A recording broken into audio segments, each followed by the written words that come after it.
When I read the story of Abraham, I realize it's so familiar to everyone, and people have studied it from so many different vectors.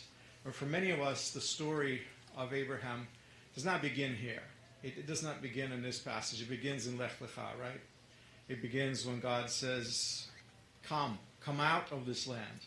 That divine command to depart, to leave his family, to travel to a place that has not been shown to him, but Hashem will show it to him.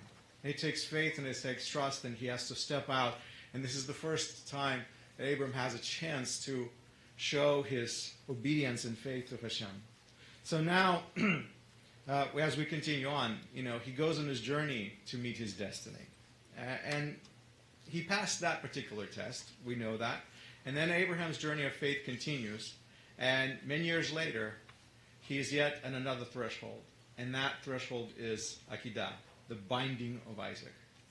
And it is a time-honored tradition to read and reread this passage in Rosh Hashanah and constantly look for what it is that Hashem has for us today. And the phrase that jumped out for me from the very beginning of this portion, and in Genesis 22:1, we learned that when God commanded Avram to do this, this was a test. We're told right away, we the readers are told, this is a test. And this was not the first time, of course, Hashem told Abraham to go to a place that he will show him. It's not the first time. He's already traveled with him before. This is not new. Why is God asking him to go to this place? He wants him to worship him there. That's a good enough answer. And in the end, Hashem wants to know him better. He wants to have a moment of connection with Abraham the way that perhaps they haven't connected before. And so he asks him to go to the top of the mountain. And of course, Abraham follows. He knows how to do that. He's done that before. He has experience. And so it's just another top of another mountain that God is going to point out to him. In a sense, he's already passed that test before. He knows how to follow Hashem's instruction. But this time, Abraham is supposed to do something different. He's supposed to offer God in worship his most precious possession, something that he can't bring himself perhaps to do, and that's his son. Abraham's entire life meaning was hanging on Isaac. But what's important for us to understand is that these words of God to Abraham, God's own reputation was also hanging on this. When he tells him, bring me your son, your only son, as an offering on top of this mountain, Abraham, I'm sure, is thinking about the promise that God has given him to make many nations out of him. And he knows that this promise will be fulfilled. And then God's own reputation is on the line. Because if he is to offer his son and his son is gone, how in the world will this promise ever be fulfilled? So God is asking him to offer exactly that precious hope and promise that he has, everything that his entire future hinges on, and that's Isaac. The future of Abraham, the future of his entire people. And so we know the story as they get to the top of Moriah.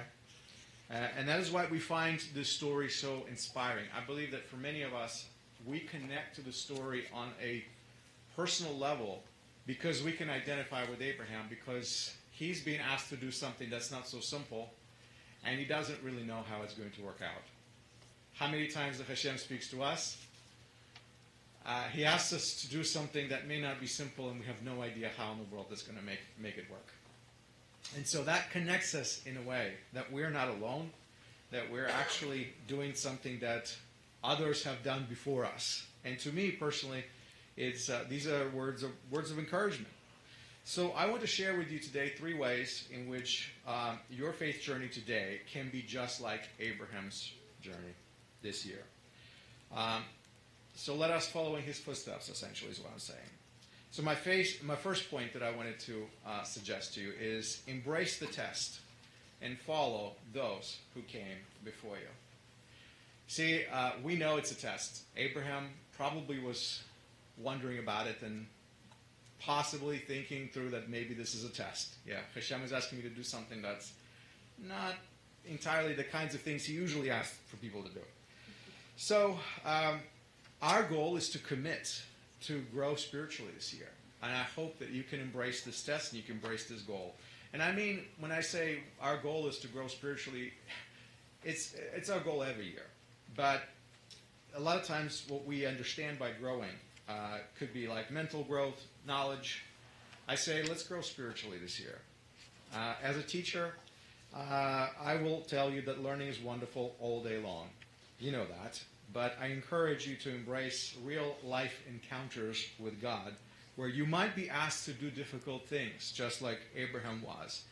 Embrace these moments as moments of your faith.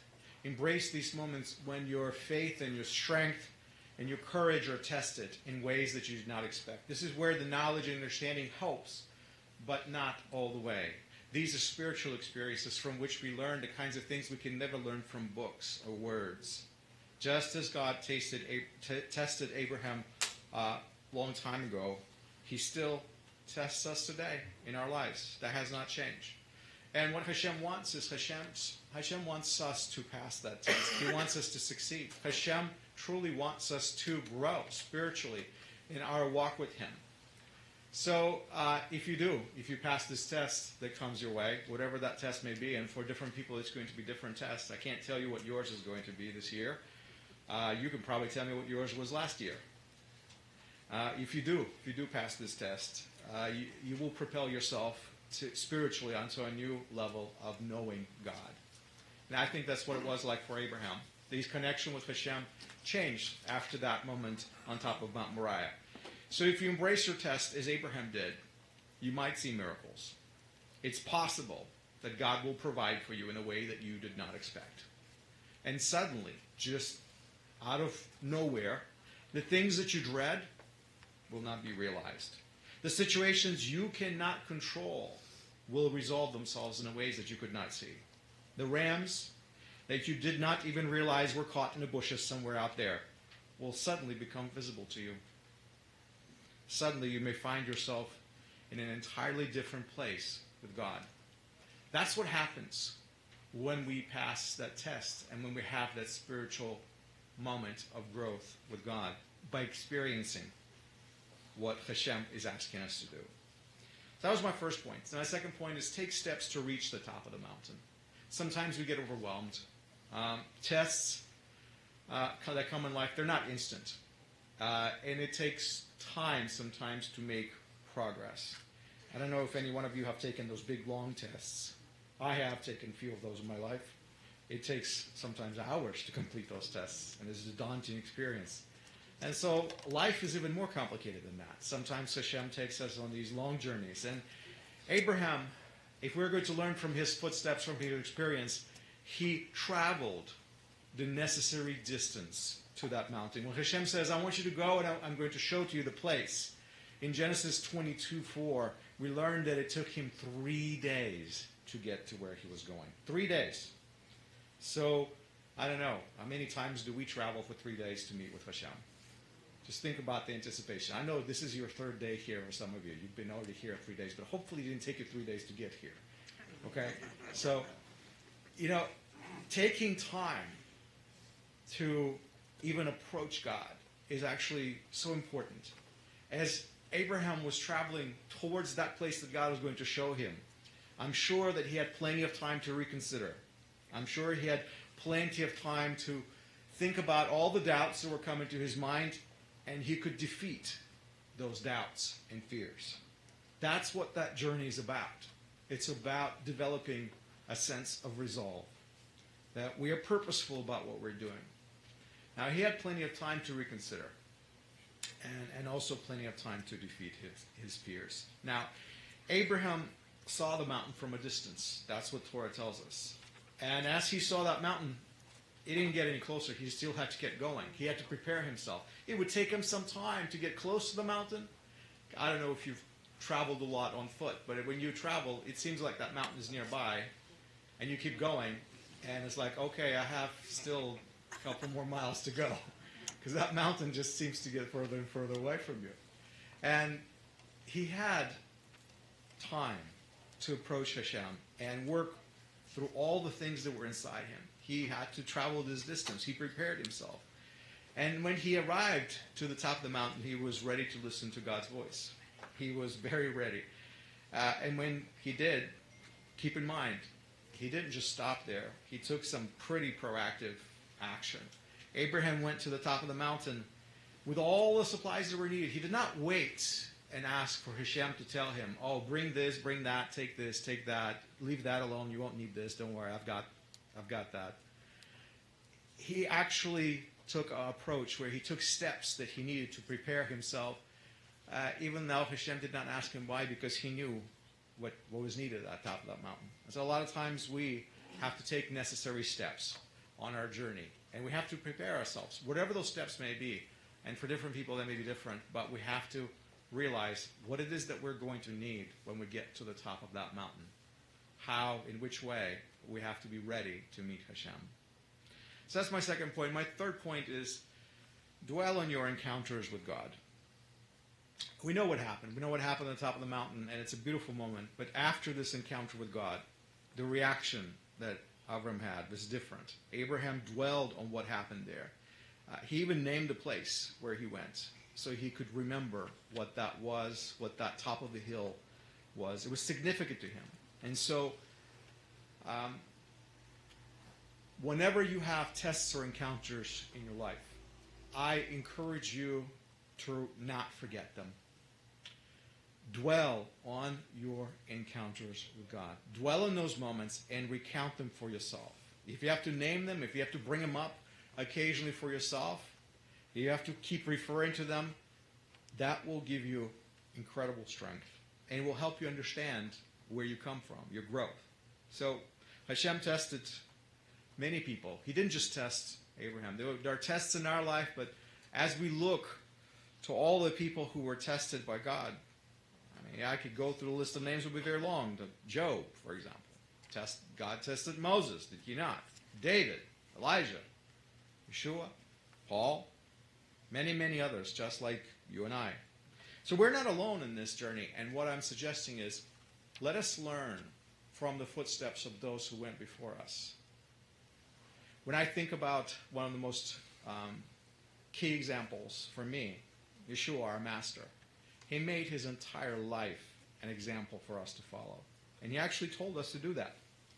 Often I wondered, why would the Messiah himself be tested by Hashem over and over and over? Why would God put him through these difficult tests and trials? Well, perhaps the reason why Yeshua had so many tests and trials in his life is because what he had to give up was much more than just his son. He had to give up his own very life. And I can only imagine what it would be like to go towards this knowing full well that that's where you're heading. He had to be ready. He had to be ready to be shamed.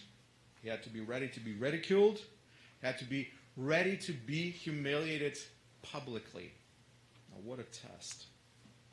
To suffer pain, to suffer brutal pain and punishment, having done absolutely no wrong. These tests, this is the ultimate. How do you compare to that? Can you imagine to have the full power never to die, yet choose to suffer and die for the sake of others? Can you imagine what that takes, what kind of strength it takes? When you don't have to ever die, yet you choose to do that. So, as a result of all these tests, and as a result of Yeshua's test, what do we have today? Well, the book of Hebrews tells us that we have a priest in heaven who understands where we are. And just like you and I can identify with the story of Abraham because it's a very human story, because he doubts, because he has his moments of where he doesn't really know where things are going to go. We can identify with that just in the same way Yeshua identifies with us, because in every way he has been tested. And whatever test that may come your way today, don't say, Lord, I can't handle this, because you have a wonderful example in our Messiah who's shown you the path and how it can be done. So we have a priest who understands us in these times of testing because he also embraced the tests. So we should seek to be like our master.